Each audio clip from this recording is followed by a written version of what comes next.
আজকে দুপুরে ইউরোপিয়ান ইউনিয়নের অনেকজন অ্যাম্বাসেডর চিফ অ্যাডভাইজারের সাথে দেখা করেছেন। 2.5 ঘন্টার একটা মিটিং হয়েছে।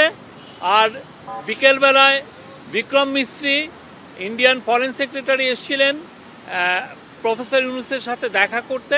তো এই বিষয়ে আপনাদেরকে কথা বলবেন, এই বিষয়ে কথা বলবেন আমাদের অ্যাডভাইজার মহোদয় রিজওয়ানা হাসান। আজকে 2.5 ঘন্টা ব্যাপী যে আলোচনা হলো তাতে আমাদের পক্ষ থেকেও কিছু বক্তব্য দেয়া হয়েছে, তাদের পক্ষ থেকেও কিছু প্রশ্ন পার্সপেক্টিভ উত্থাপিত হয়েছে। সেইগুলোর সারমর্ম যদি উপস্থাপন করি, প্রথম কথা হচ্ছে যে বাংলাদেশের জন্য এটি একটি ঐতিহাসিক ঘটনা। কারণ আমরা কেবল বাংলাদেশে যে সমস্ত ইউরোপিয়ান দূতাবাস আছেন তাদের সাথে কাজ করি, কিন্তু আজকে এই অনুষ্ঠানে দিল্লিতে আছেন এমন অনেক রাষ্ট্রদূত এবং প্রতিনিধিরা উপস্থিত ছিলেন। ফলে বাংলাদেশের ইতিহাসে এমন এর আগে কখনো হয়নি যে ইউরোপিয়ান ইউনিয়ন একটা ইউনিয়ন হিসাবে এত রাষ্ট্রদূত নিয়ে, এত প্রতিনিধি নিয়ে কোনো সরকার প্রধানের সাথে আলোচনা করতে এসেছেন বলে। সেটা বাংলাদেশের এই যে নতুন বাংলাদেশের যাত্রা, সেখানে একটা বড় ইতিবাচক ভূমিকা রাখবে বলে আমরা অবশ্যই বিশ্বাস করি। আমাদের পক্ষ থেকেও কিছু কথা বলা হয়েছে, তাদের পক্ষ থেকেও কিছু কথা বলা হয়েছে। বাংলাদেশের পক্ষ থেকে যে কথাগুলো বলা হয়েছে তার মধ্যে হচ্ছে যে বাংলাদেশ এখন স্বল্পোন্নত দেশ থেকে উত্তরণ ঘটাবে।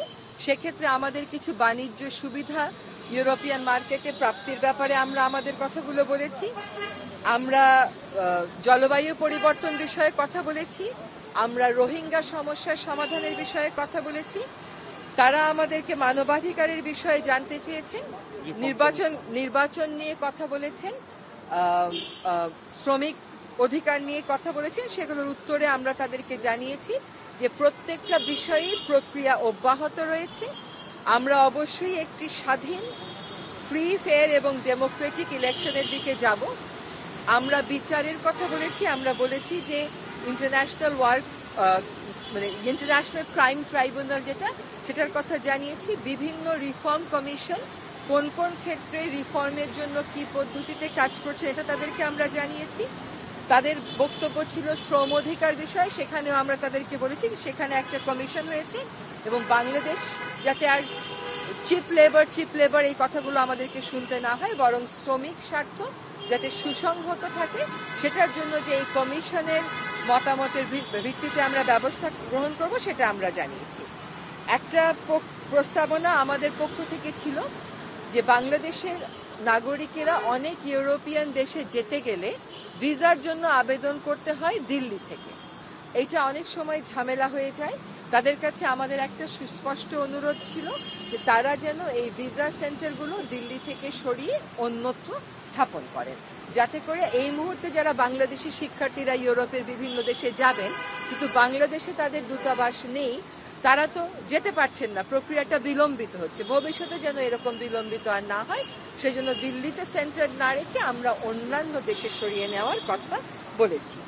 এটা হচ্ছে ইউরোপিয়ান ইউনিয়নের সাথে আমাদের যে কথা হয়েছে সেটার ব্যাপারে। এবং আমাদের পক্ষ থেকে তাদেরকে বিভিন্ন ইস্যুতে যে অপপ্রচারগুলো চালানো হচ্ছে এই অপপ্রচারের বিষয়ে বলা হয়েছে। কেন জুলাইয়ের এই বিপ্লব হলো, সেই বিপ্লবের আকাঙ্ক্ষাটা কি, সেই আকাঙ্ক্ষা ধারণ করে জাতীয় ঐক্য গড়ার যে একটা প্রক্রিয়া শুরু হয়েছে বিভিন্ন বিষয়ে, সে বিষয় সম্পর্কে তাদেরকে জানানো হয়েছে। এবং এই যে জুলাই আগস্টে যে হত্যাকাণ্ডগুলো হয়েছে এই হত্যাকাণ্ডর বিচারের ক্ষেত্রে যে আমরা ব্যবস্থা গ্রহণ করেছি এই ব্যাপারেও তাদেরকে আমরা অবহিত করেছি। এখানে এই তো ছিল ইউরোপিয়ান ইউনিয়নের সাথে বক্তব্য।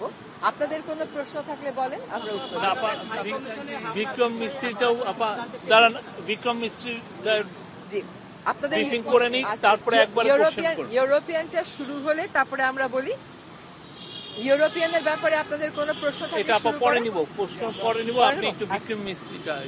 আমরা ভারতীয় সচিবের সাথে যে প্রধান উপদেষ্টার বৈঠক হয়েছে সেখানে আমাদের পক্ষ থেকে এবং তাদের পক্ষ থেকে বারবার তারা বলেছে যে তারা বাংলাদেশের সাথে দ্বিপাক্ষিক যে সম্পর্ক এটা এগিয়ে নিতে এবং আরো জোরদার করতে আগ্রহী। তারা জুলাই এবং আগস্টে যে বিপ্লব হয়েছে এটা তারা মনিটর করেছেন, তারা দেখেছেন, তারা অবগত। আমাদের পক্ষ থেকে তাদেরকে বলা হয়েছে যে আমরা সার্ককে শক্তিশালী ভূমিকায় দেখতে চাই। আমরা যে একসাথে বিমস্টেকে আছি এবং এটা যে থাকাটা জরুরি এটাও বলা হয়েছে। আমাদের পক্ষ থেকে বিভিন্ন প্রোপাগান্ডা যেগুলো চালানো হয়েছে সেটার ব্যাপারে উদ্বেগ চালানো হয়েছে এবং হচ্ছে, সেটার ব্যাপারে উদ্বেগ জানানো হয়েছে। এবং আমাদের ক্ষমতাচ্যুত প্রধানমন্ত্রী যিনি ওখানে আশ্রয় নিয়েছেন, তিনি যে সেখান থেকে কথাবার্তা বলছেন এবং বিভিন্ন কথাবার্তা বলার মাধ্যমে এক ধরনের উত্তেজনা তৈরি করার চেষ্টা করা হচ্ছে, সেটার ব্যাপারে উদ্বেগ খুব স্পষ্ট করে আমাদের পক্ষ থেকে তাদেরকে জানিয়ে দেওয়া হয়েছে। ভারতের পক্ষ থেকে যেটা বলা হয়েছে যে তারা আমাদের সাথে সম্পর্ক জোরদারে আগ্রহী এবং সম্পর্ক এগিয়ে নিতে আগ্রহী এবং বিভিন্ন অপপ্রচার, এই যে বিভিন্ন রকমের কর্মকাণ্ড সেখানে হচ্ছে, যেগুলো আমাদের দেশের যে একটা ইমেজ আছে সম্প্রীতির একটা দেশ বলে সেটাকে প্রশ্নবিদ্ধ করছে। আমাদের এই যে জুলাই আগস্টের যে অভ্যুত্থান এটাকে প্রশ্নবিদ্ধ করছে। এগুলোর ব্যাপারে তাদের বক্তব্য হচ্ছে যে এইগুলোর ক্ষেত্রে ভারতীয় সরকার কোনোভাবেই দায়ী না এবং সরকার আসলে এগুলো করছেও না, এগুলো ওনও করছে না। এগুলো হচ্ছে বিভিন্ন, এটা হচ্ছে মিডিয়ার বা বিভিন্ন সংগঠনের পক্ষ থেকে করা হচ্ছে। আরেকটা আমাদের পক্ষ থেকে বলা হয়েছে যে এখন ভিসা দেওয়াটা যেহেতু কমিয়ে রাখা হয়েছে এটা অনেক অসুবিধার সৃষ্টি করছে। তাদের পক্ষ থেকে আমাদেরকে প্রতিশ্রুতি দেওয়া হয়েছে যে ভিসা বাড়ানোর তারা উদ্যোগ গ্রহণ করবে।